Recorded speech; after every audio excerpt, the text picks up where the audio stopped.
Welcome back to episode 3 of Can Blue, a hockey podcast covering the Rangers and the Montreal Canadiens. I'm your host, Ben, covering the Rangers. I'm Brendan, covering the Habs. And we are 3 days from opening night, October 7th. Rangers will play the second day of that slate, but We're on Wednesday night against the Leafs. in Toronto. Against the Leafs in Toronto, yeah. Nice. Rangers play the Penguins. Mike Sullivan against his former team. It's on national broadcast, I think, and then the big... Yeah, we got Michael Pezzetta versus his former team. They'll probably play him, yeah, just to He's on the Leafs get now? scrappy. Yeah, he's on the Leafs. Gotcha. Well, I'm excited. The teams are starting to come together a little bit more. Yep. Some signings have happened around the league. We can start with just Kaprizov becomes the highest paid winger in the league. It was $17 million. 17 mil. Yeah. For 7, 8 years. 8 years. Yeah, it was 136 something million, I think. Yeah, it's I mean, so the Rangers rumors are done with him. Yes. Thank God for that, because I mean, were you willing to pay 17 million? What do you have? So, I think my thoughts were always, could you get him and Panarin on the same team? And if not, is it just a switch? Like, do you just take a younger left winger or whatever winger, and then replace Panarin if he has to go? But no, I mean, probably wasn't gonna happen at the same time. So yeah, I mean, yeah, maybe he just likes it in the Twin Cities. well, I think $136 million is enough to stay where you're at and stay. Yeah, you're the main guy. I mean, I'm a little iffy on whether you could stay healthy for Really? I feel a like full he's NHL season. Yeah, we'll see. I feel like But like before he got injured last year, he was sick. Like he was better than McDavid. Well, now that he's paid, like we got to see something turn on in the playoffs and them get to the second round. Yeah. I think part of that conversation was we want to pay you, and Bill Guerin said, by the way, we're also going to keep trying to add around you and not just pay you and then start to suck even more. So on that note, I think just 30 minutes ago, I saw a note about Philip Gustafsson working towards an extension with the club, which he's been their number one guy, I think, for the last few years. Yeah. So top 10 goalie in the league. Yeah, I mean, he doesn't like stand out to me, but maybe he's a low key kind of goalie that, puts up wins for the team. Depends what they get him at. Like if they pay him $10 million, that's obviously going to be way too much. But if they get him between like the 6 to 8 range, I think that could pay off and be a good contract for years to come. You know how old he is? Is he like in his I think he's 30s? younger. Younger? Okay. It would surprise me if they were like trying to extend him for a. I mean, they do long time have if he was in his something late 30s or decent mid-30s. build there. They got Boldy. Oh, they they got have Brock a couple of young Faber, guys coming in too. I mean, well, they have. Steve Buium. Yeah. Buium coming in, and then Faber and Rossi and Boldy all kind of. Rossi put up some good points. I mean, he's an Yeah. undersized center, but he's super skilled. They got some, exciting players. I think it's almost there for them to be a actual big threat. Yeah. In the league. Yeah. Another goalie, two kind of goalie moves. Connor Ingram goes from Utah to the Oilers. Oilers pick him up. What's with the Oilers picking up like just always pretty mid or Mid goalies? mediocre goalies? But I think like last They're year. so desperate Well, yeah. that they just pick whatever. Think about there's not many goalies out there that are caliber enough to play on the team. I mean, they still have Skinner and Pickard, right? Pickard. And if either of those guys were a little better, they might have a cup. And I think that the consensus on Ingram, at least last year, he was pretty highly projected on like the fantasy sheet and everything. He just kind of didn't hit or didn't connect with him in Utah. So maybe, I mean, they got him for like $1 million for the next 2 years or so. So maybe, that's another option for them if Skinner or Pickard like start to really drop off. It's good to have goalie depth at the very least. Yeah. Additionally, there's news about Carter Hart maybe going to Vegas, and that would certainly eat into Aiden Hill's time. there, which is bumming me out because I drafted him second round in fantasy. No, but he would be a backup. Yeah, but I don't know. I'm reading reports of like they could 1A, 1B it. Depends. Dude, He hasn't played in a while. Yeah, that's the thing. Like, Yeah. I actually do wonder. Like, was he just kind of playing in a side league or something? I don't know. Like, because you've been out of the game for 4 years. Yeah. I'm not sure, but that's an interesting development by Vegas. I don't know who their backup is at this point, anyway. So. Yeah. And other signings, we got Luke Hughes. Yep, Hughes is extended for a lot of money, and for a lot of little that he did. Yeah, I didn't think. I mean, I've always been thinking that he just kind of coasts off the name that his brothers have. You see Quinn Hughes, you're like that. Yeah, you're like a top 3 defenseman in the league. And you see Jack Hughes. You see Jack Hughes. That's a potential 100-point scorer, and then he is. Well, didn't he hit 100? 99, I think. Oh, wow. Okay. I like to say potential for all those Devils fans, just not technically. And I think he kind of coasts off that. The cap's going up, so $9 million? 7 at 9. 63 million, yeah. Jeez, that's just a lot. I don't know. I think there's better defensemen out there and better defensive defensemen out there. Maybe just biased against New Jersey. I don't like them. But I do No, think, but I agree with you. I do think that is the first move that the Devils are going to make to try to get the 3 brothers there. So Hughes is there for a while. That's ridiculous. Jack Hughes, I think he might have 2 years left on his deal, and then they'll probably try to re-sign him. And at that point, Quinn, they're going to be trying to poach Quinn. Yeah, or throughout that process. And then one last point, Jackson Lacombe in Anaheim. I actually like this kid more than Hughes. I think he's going to be great. I agree with you, but I haven't watched any games. Yeah, and also the sample size is almost the same as Luke Hughes, so it could be a bit iffy there. But I mean, Anaheim doesn't really have. I think he's bigger though, and he had much. I've heard some good things about him. I'm gonna watch it a little bit more because he also got like a $9 million long-term contract. It's basically a contract that tells me they see him as a top defenseman for years to come. So the fact that it's his second or third year in the league and he gets that type of deal, it's interesting to me. Yeah, a lot of it is projected. I mean, I see it similar to what teams are doing now as the Uri Slafkovsky contract, sort of a projection type thing where they see them being this level. And doesn't always pan out though. Doesn't always pan out, but I mean for Uri, I think. Is he at 7? He's at 7 million. 7. Yeah. Or no, sorry. Pretty sure 7 years, like 7.5 or 8 or I forget. It's around that range. I mean, it's good. It's like a similar thing that Lafreniere has. His role is beyond the points, and I think he proved that last year. So I'm really excited for him this year. Gotcha. Well, let's get into the Habs conversation of it then, because I think we're talking about defensemen. We're talking about signing defensemen who are young. So Lane Hudson, what does that mean? Like, if Jackson Lacombe, who I think is still relatively unknown, gets $9 million, what does the Calder winner get?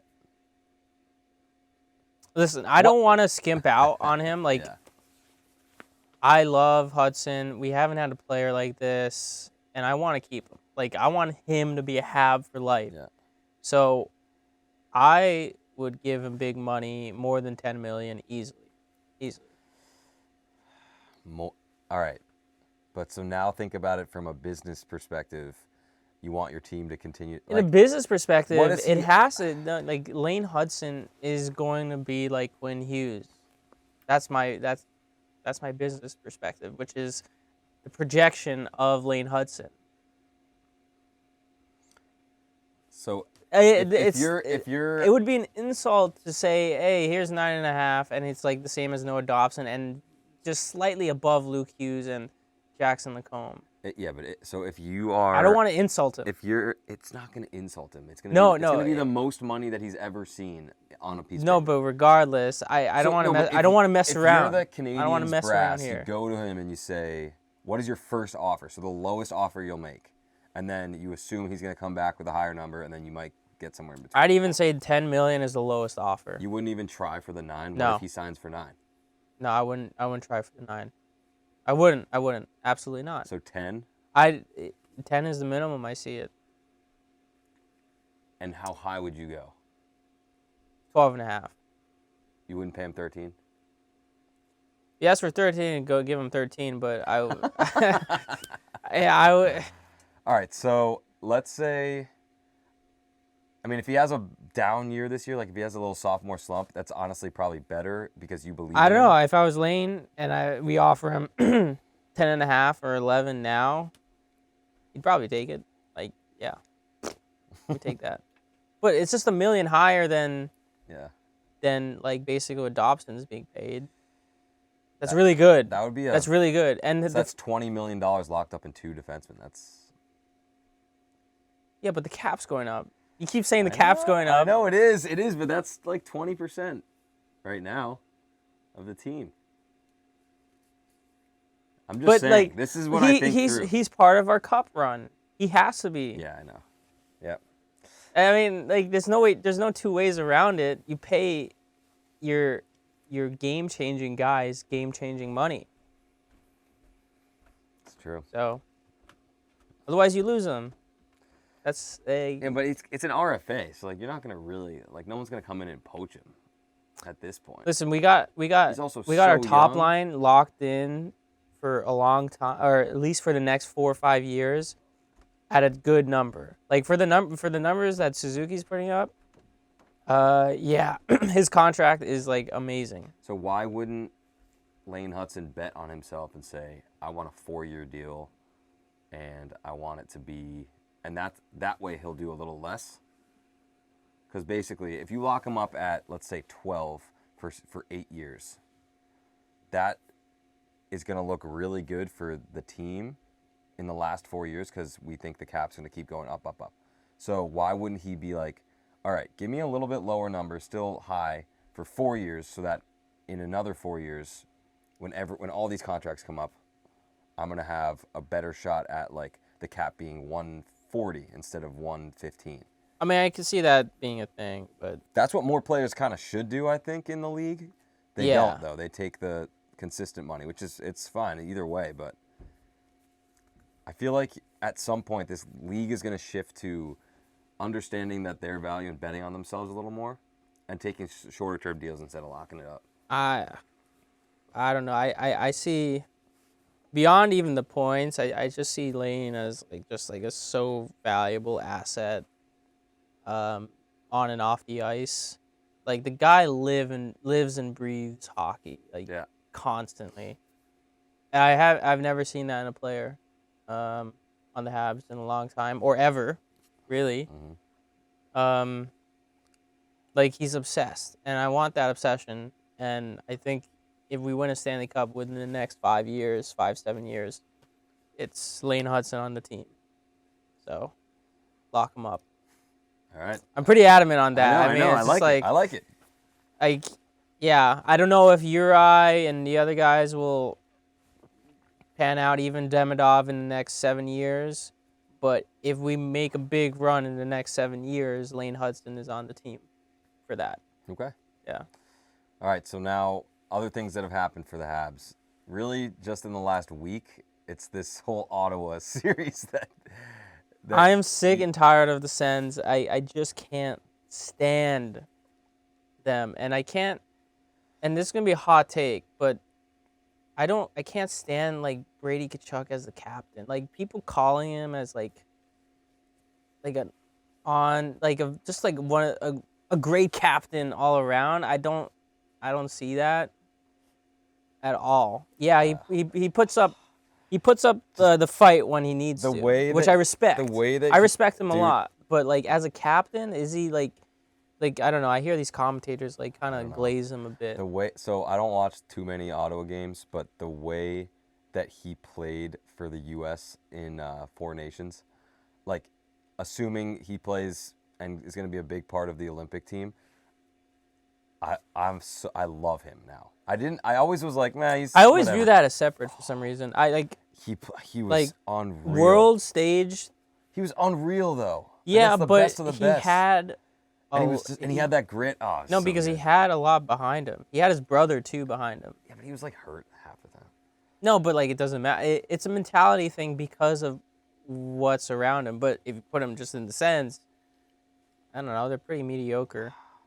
Like, Yeah, but so what happened in these games that got you? well, so Brady heated? wasn't even playing. All right, so but I'm then just why saying. are you talking about Brady? I was talking about Brady because That's a the commentators were talking about Brady American during the hero. game.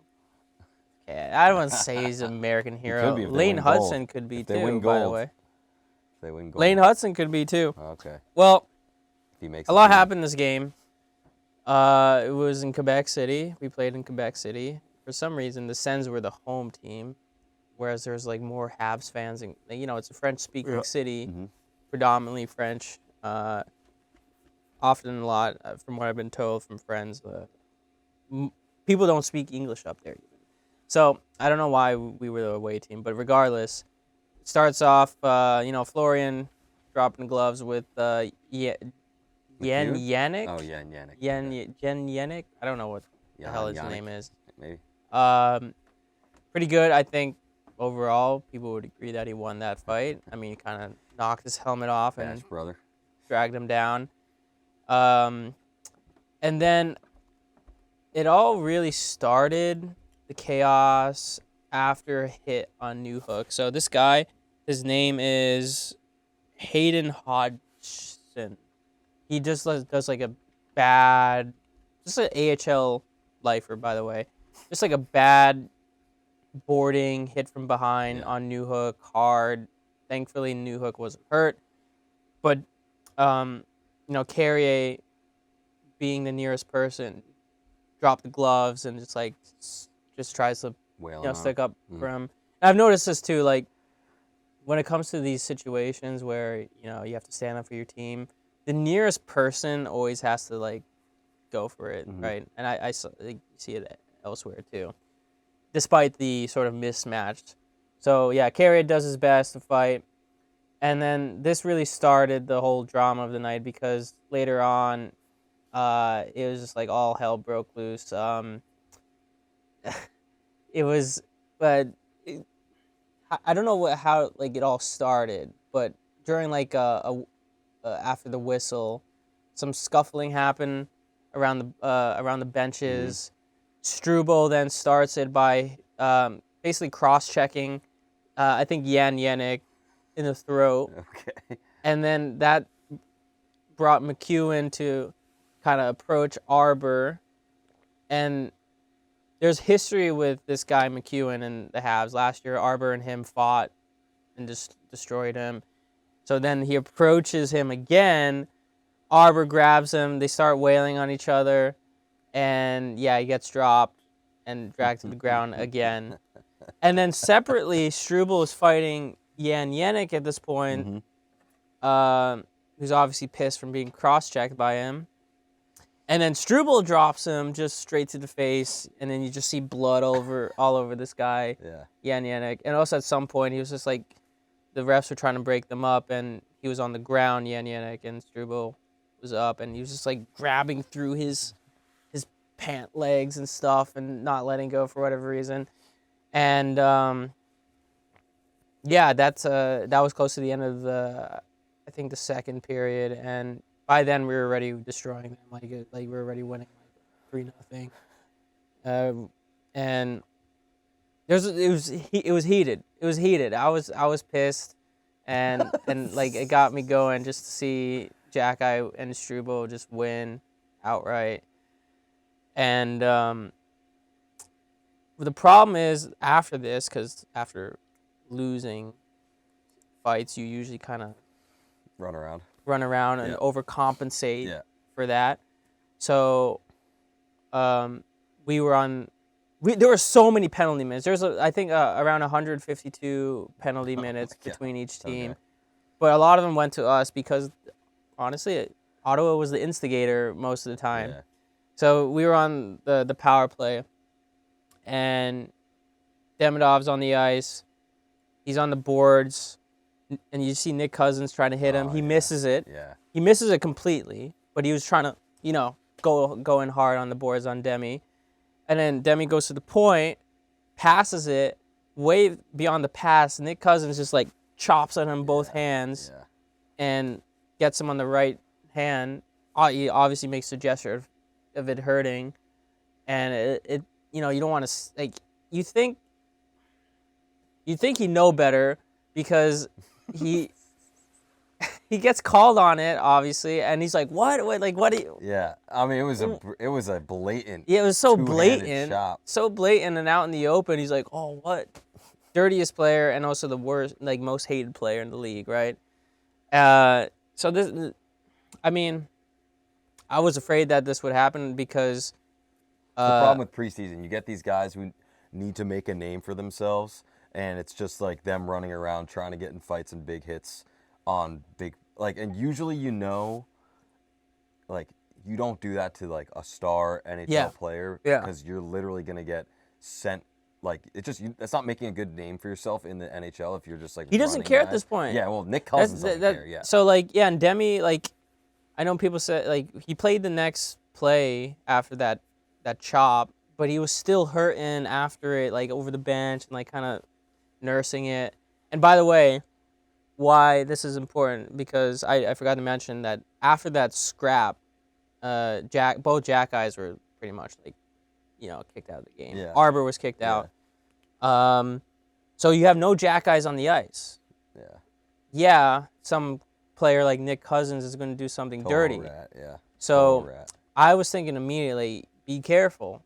And then this happens. And I'm like, oh, well. So is he out or is he okay? It's just Demi's bruised? okay. He's just probably has a bruise there. I know a lot of hockey players have like dealt with that kind of stuff. So annoying. It just reminds me of like a Tom Wilson thing. Like, he's just, when there's no other enforcer on he'll just run around. They act all tough. It's so annoying. So that's why we got reps. I don't know if Nick Cousins is going to play next game. Probably not. So you play when? Play tonight. Against them again? Against them in Montreal. Oh my god. Another crazy, so even after that, more crazy stuff happens.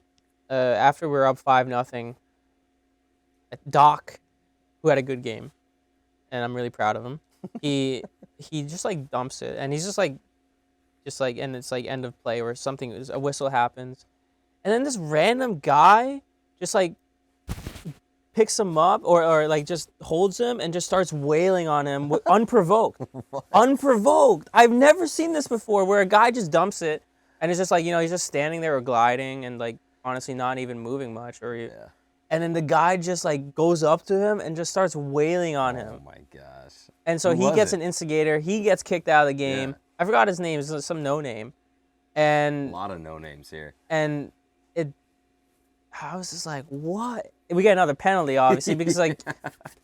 And then I love the hate though. That makes Sens fans were like, "Oh, look at Doc turtling," but I'm like, he wasn't trying to fight him. Like it just started all of a sudden. Well, that makes for a fun in-season little rivalry then, starting in the preseason. Yeah, well, we beat the heck out of them 5-0, and after that game, they call up 8 AHLers to, I guess, prepare themselves for whatever next preseason games. They get destroyed by St. Louis like 7-1, and they trade McEwen for McDermott. So McEwen was the guy who got pummeled by Jack Guy, yeah. And so they trade with the Devils for, what's his name? A bigger goon. Wait, what's his?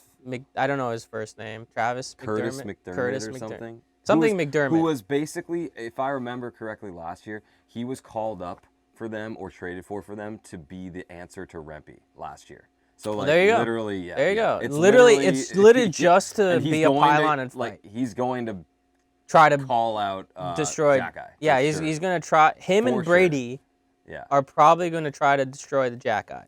It's crazy. And that's kind of fun though. We're like really into this fighting. I don't know. Like, it's just like there's no. Well, for Nick, just on Nick Cousins and like the boarding hit, which both of them were fined. the one on Alex Newhook and the one on Demi. Yeah. Both players were fine. Just like there's no reason to do that in a preseason. That's dumb, and I agree that's dirty, and that has no place in the game. I like the fighting because it's like make a statement, and if you're fighting a guy like Jack Eye who's also a fighter, that's where the game can be really fun to watch. When you're trying to pick on someone, like if they went after like Caulfield, like that would obviously be totally unacceptable and uncalled for. Caulfield can handle his own, sure, but like you don't send a No, guy I who's don't. 6'6" against Caulfield, who's like your star player. I don't know who I even want to play tonight, but like I just hope They should I don't. they should ice the Laval. Ideally, like the first line doesn't play again because the first line didn't play in this Ottawa game. There's no need. The season's so close Just to being like Don't play the first line. they're Don't ready. play Hudson. No, they're don't ready. play Demi. yeah, they're ready. They should just. That's why preseason is kind of dumb at this point. Like I think shrinking it for next year is a good idea. You get a little small sample Yeah, I'm size. surprised. but There's a lot of preseason. There's like 6. 6 to 8. Yeah. Yeah, I think like- yeah. But like, I don't want like I will be disappointed in Marty if like he plays Hudson or Demi. It's just a little dangerous. I know it's a little exaggerating, and maybe oh, Brendan, they won those yeah. previous fights. There's nothing to worry about. But I'm like, but if they get like their hurt, goal yeah. is to hurt us. Yeah, Like yeah. they lost already. They don't care. All bets are off. Yeah. They just want to fight and like redeem themselves. But like That's dangerous. it's just pathetic, honestly, and Yeah. dangerous. Don't play the star guys. Don't play the first line. Try to scrap it out. Don't care about the win. Just just play your game, and that's it. I think that's the best they could do. But don't play the young guys, I think. Fair. Okay, moving on to the Rangers. So the Rangers have made a good deal of roster moves, sending guys down to the AHL, to Hartford. I guess to start, Othman has been sent down. Really? Othman too? I think so. Most of pretty much the team is. He played maybe, most of last year, though, right? I think he was kind of back and forth. The team is down to like 1 or 2 guys to be cut still. So they're probably 2 over the limit of their roster size. Othman, along with a couple of the other guys, has been sent down. I think people are kind of sad about this or like annoyed because it's just another first round pick that kind of isn't panning out. But it's like, all right, Othman has some things he still needs to work on. He still needs to season in the AHL, I think. He was definitely hurt his development wise with the fact that he pretty much dominated in the CHL. And because of an age constraint in the AHL 2 years ago, he couldn't come over and make that next jump into the AHL. I think he was like 18, and they don't allow 18-year-olds in, or sub-18-year-olds, or whatever the rule is, in the AHL. Really? That was what the rule was at the time. So even though he scored like 50 goals in the OHL, Wait, so he's younger for where he is right now? I think now he's around the age of, I think he's like 20 or something, 21, but no, probably not 21, probably 20. But he basically scored 50 goals in the OHL. They wanted to bring him in. He came to camp. Team was pretty much set. He wasn't going to make the NHL roster. So the only option was you either hold him on the NHL roster and he doesn't play, or he gets in sometimes and he's probably not ready, or send him back to the OHL where he's dominated. So like it really stifled his development.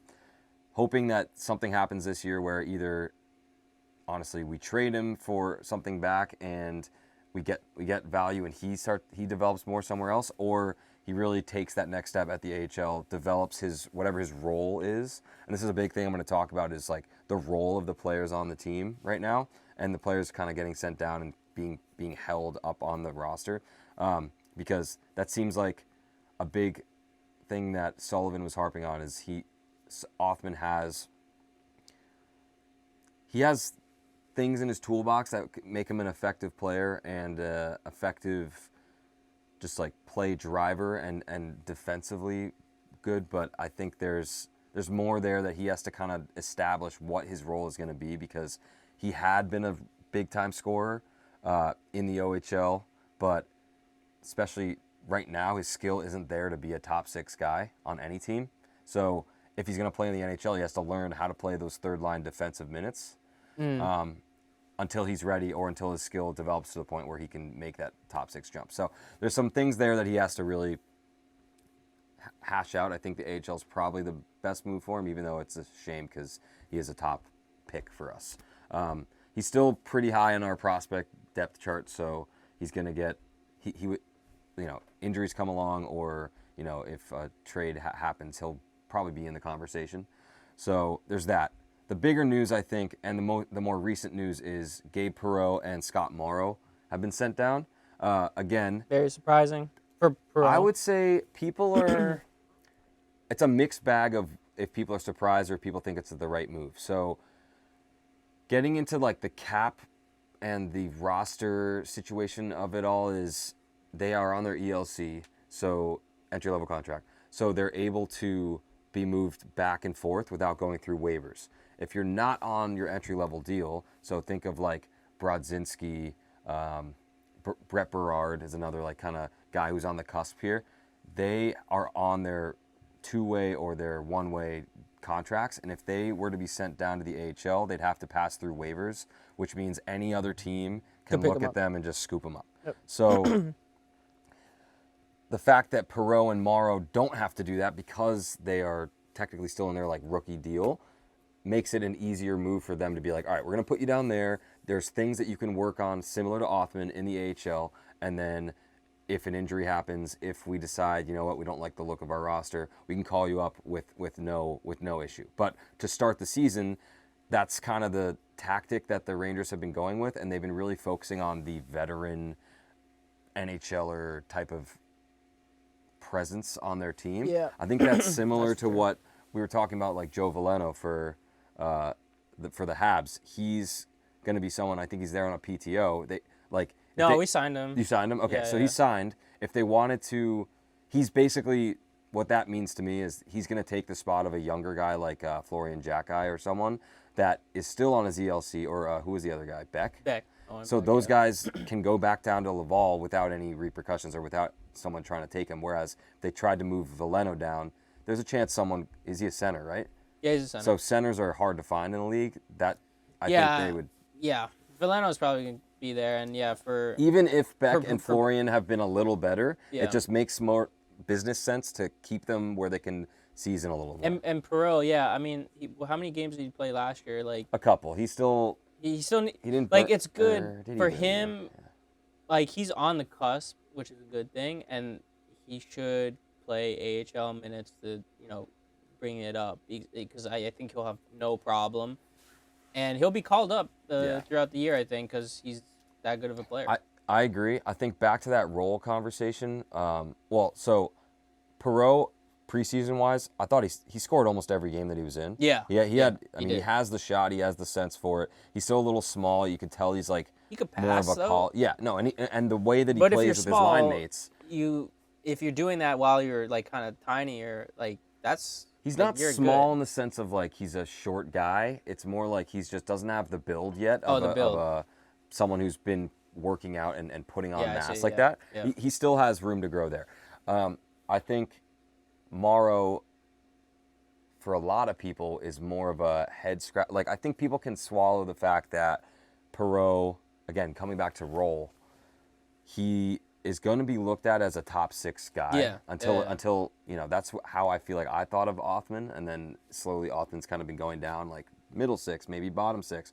But for Perreault, for all intents and purposes, he should be a top 6 winger, and that's how he's played his whole career for the most part. So there's not really, unless he jumps Cooley, Lafreniere, Panarin, or at this point Zibanejad, which he's not going to do at this point. Did they not play him on a line like that like during his preseason games? Yeah, but preseason's hard. You don't have your full lineup. You're never icing your full. No, but I would Like have Panarin thought never like, played. Oh yeah, see, I was thinking like why not try him out with Mika or Panarin? I think he played with those guys, but Panarin never played. JT Miller got hurt, whatever, for day to day. day to day. So they held him out just for precautionary measures. So it's hard to tell. I think though, like the role that he's going to play and the skills that he's going to develop in the AHL on the top line is exactly the role they need him to develop. And since they can't get him that right now in the NHL, it's better send him down than do what we did with Kako and Heedle and Lafreniere, which is just give them third line sheltered minutes, and they're playing a totally different style than what you want them to play eventually. Yeah, you know what I mean? Like I think it's like does the third and fourth line? I always wonder, like, does it have to be like a role thing, like defensive role, like because I guess first has to be, always offensively minded, but I don't know. it can obviously change around, but if you have a kid line on the third line, and you have guys who are used to playing top power play minutes, used to getting the top matchups, and you're just kind of giving them, a lot of the time, your third line is a defensively minded veteran line that knows the way of the game and that speed and everything. And I don't think that's the best place to just like bucket your kids. You know what I mean? Yeah. And that's what the Rangers were doing the last couple of years. And so the fact that they're kind of learning from their mistakes, hopefully, and giving Othman, at this point, Perreault and even Morrow, the role in AHL that they will hopefully develop into in the NHL, I think that's a great, great move. And Morrow, just to briefly touch on him, like he has looked good. He's moved the puck well. I wasn't like blown away by the games that I saw, but like it looked like he was ready, similar to like a Zach Jones, where like I felt like every time Zach Jones played last year, he was ready and like could be playing, but they just didn't. Maybe because he was smaller, maybe some other like analytical things. He didn't ever really get a true shot at being on the roster, and they eventually traded him. So I think for Morrow, get him cooking in the AHL.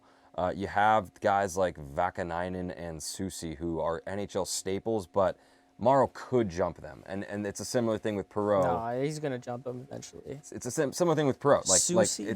I know. So I think you will, agree. You will see them this year. It's just right now they're going to start down there and work on that type of their game. And we forget, but like opening night roster, it changes drastically throughout the year. Well, and it's good to have options too. I think that's another reason that Noah Laba is one of the last guys on the team not being sent down to the AHL. Obviously, you have day-to-day Panarin with like a lower body thing, but he kind of does this every preseason. I don't think he wants to play preseason games, and he's just like, meh, I'll just start and I'll be good. And then JT Miller had a scare. I told you about Laba though. I was like, yeah. He's a center. Again, center, exactly. And that's why there's so much more value. I think the ceiling for Laba is higher than Parsonen, but if you have them both on the line, or you just have two options at or a couple options at third or fourth line center, and just rotate them around, and you could always move Laba to the wing or Parsonen to the wing. I like it. Laba's scored a couple big goals in preseason, had an overtime good move, and put up assists has been too. looked good. Yeah, I mean, he's looked great. So I would love to keep him around. I do think there's a very high chance, similar to Perreault and Morrow, when JT's back, he slots in at 1. Everyone kind of gets bumped down, and because Laba's on his ELC, they'll just move him to the AHL and be the top line AHL center. Yeah, but if he takes over Parson, I feel like the problem is he's signed. No, but Parson's signed. I feel like they would have no problem eventually just wavering Parson. I agree. I'd agree. Yeah. But it is good to have center. So like if you could keep him around. The other kind of curveball on this is you have Taylor Radish, which I haven't seen a lot of. You have Connor Sheary on a PTO, who Sullivan loves. No, I thought I saw Connor Sheary PTO Tampa or Florida recently. He was on Tampa, and then from Tampa came to New York, and he's been on. Yeah, I thought.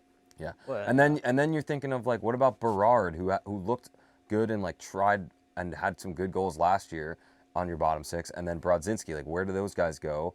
Brodzinski was the captain of Hartford. He's on a one-way deal now. He earned that last couple years. So I don't think you're sending him down, but like, are you going to take a chance on someone scooping Berard up? Berard can play.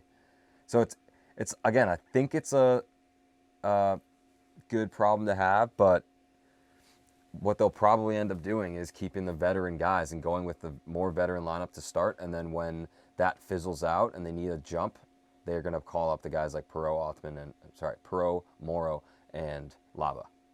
That's what it sounds like.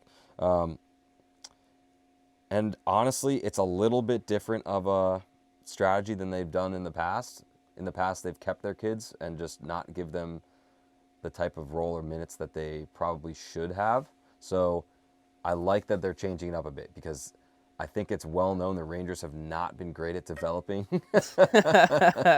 Right? I mean, right? I mean, they have success stories, I guess, but like Fox. Yeah, you do have Fox. yeah, but I see that. I mean, they have good success at developing goalies, for sure. Like going straight from Lundqvist to Shesterkin is. To me, I view that as like they were just good from the start. Yeah, but I think you have the Benoit Allaire. You have the guys under him. He's been their guy. So that's really where I see the team. I could see Laba going down once JT Miller is ready to go. And if he's ready to go by opening night, I could see Laba moved in the next 2 days. But I hope he stays because he's fun to watch. I just don't know what that means for those other guys I mentioned.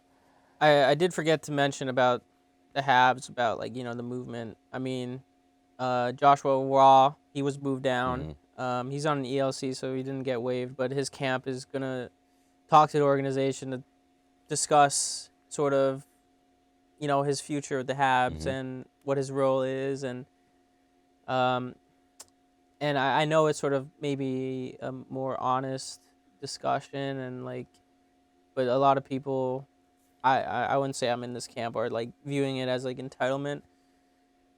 But I will say that there was ample opportunity for Joshua to make the team over the past 3 years, and he was just, especially this year, was just up.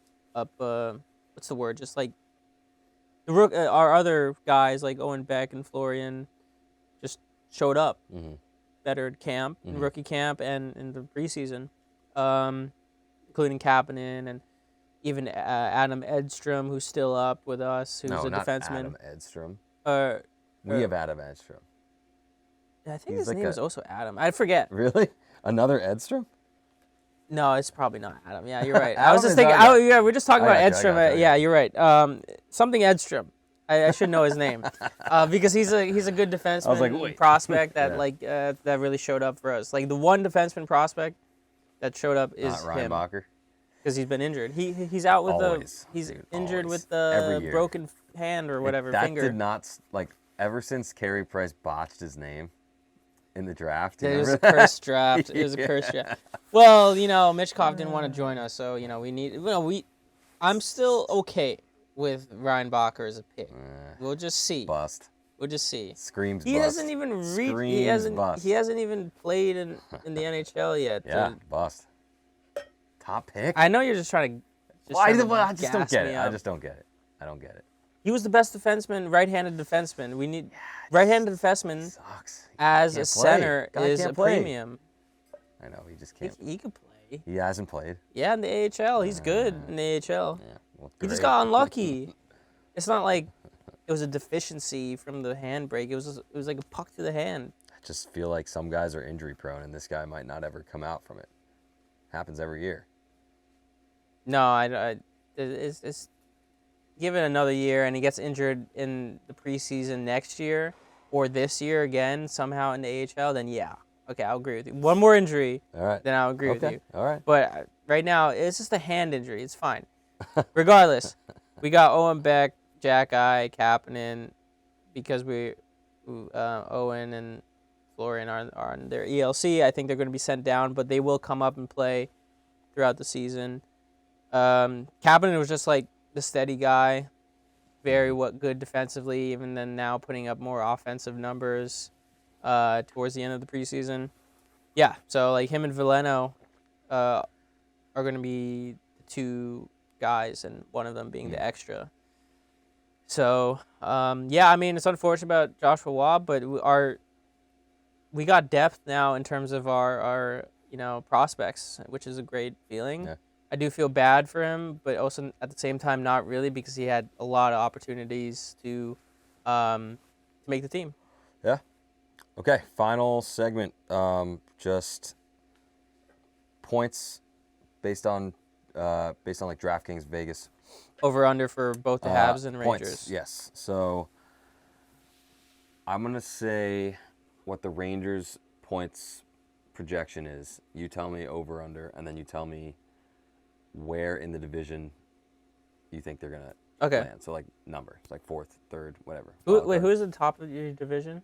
I mean, there's Habs? gonna be there's going to be Caps, Hurricanes, Devils, and then you have like Islanders, Flyers, Columbus, Rangers. That's pretty easy division. Yeah. So okay. Yeah. And then I'll do it the same for Montreal. So the New York points projection is 95.5 points. They had like 85 or 86 last year and missed the playoffs. Usually 90 points, 90 to 95 is the playoff cutoff. So if you have 90, like I think Habs But had we 91 had last year. 91. Yeah.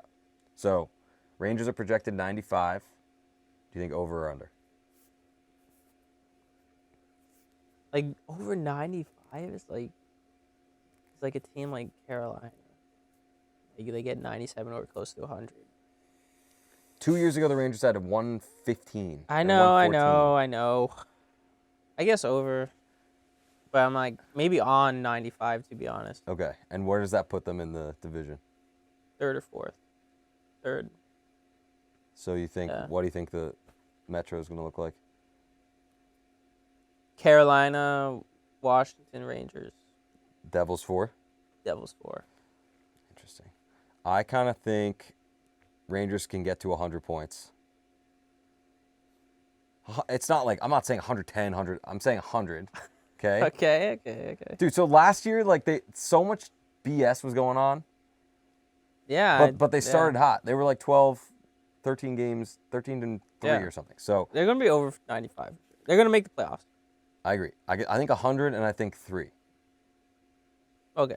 Yeah, I mean, I don't think 100, but I think 3. Or close to 100. I don't know how many points they're like. What does that mean for the? I think Carolina will be top division. I just don't like. Caps had such a year last year, but they were just fueled on the OV chase, and now so you think the Rangers too, maybe, or Devils too? Yeah, one of them, I think. But I think firmly. Rangers 3. I think firmly 3. Yeah. And Caps. Carberry's a good coach. I just think everyone kind of played out of their minds last year, and they might regress a little bit on the Caps. Yeah, I like can see Logan that. Thompson having that great of a season is a little like I don't know. That's why I didn't pick him in the draft. Yeah. Okay, now Montreal. Obviously, I think a harder division. So like this is why the projection is a little lower. They are projected 90.5.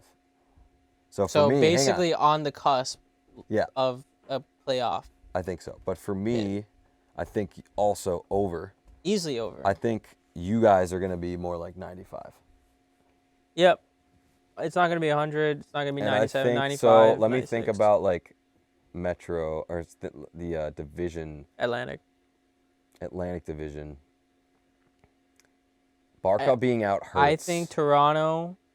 I know I hate them, but Toronto's going to be top. Explain to me how you're going to be ahead of Toronto, We're not. The Panthers. No, I'm just saying any of these teams. Toronto, the Panthers, Tampa.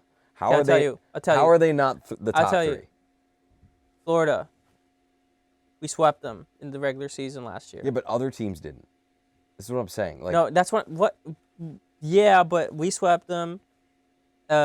Meaning, I mean, division matches are important.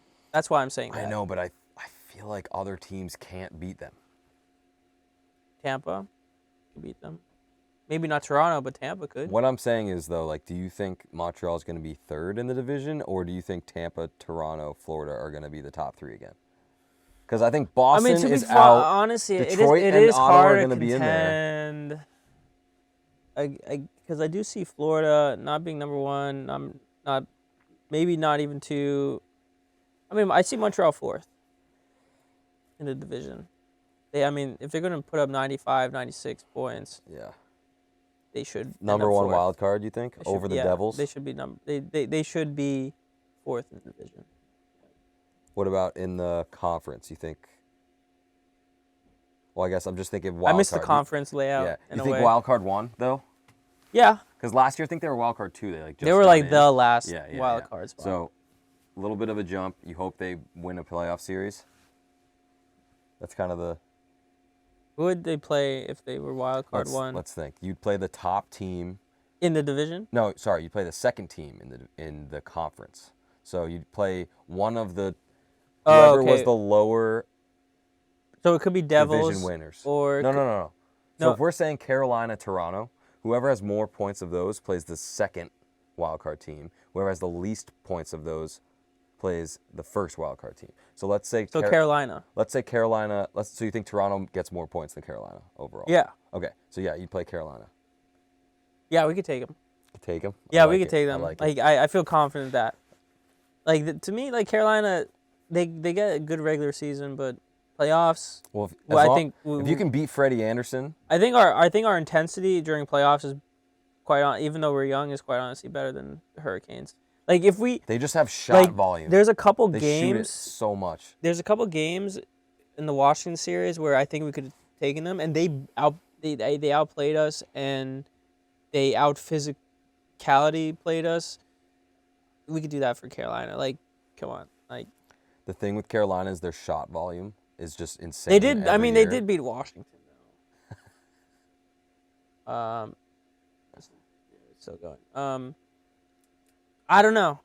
It would be an interesting series because it's sort of like new, like Carolina Habs first round. Would be weird. Either way, so if the Rangers were saying are third in the division, then they're going to play either Carolina or the Caps. I feel very good about that.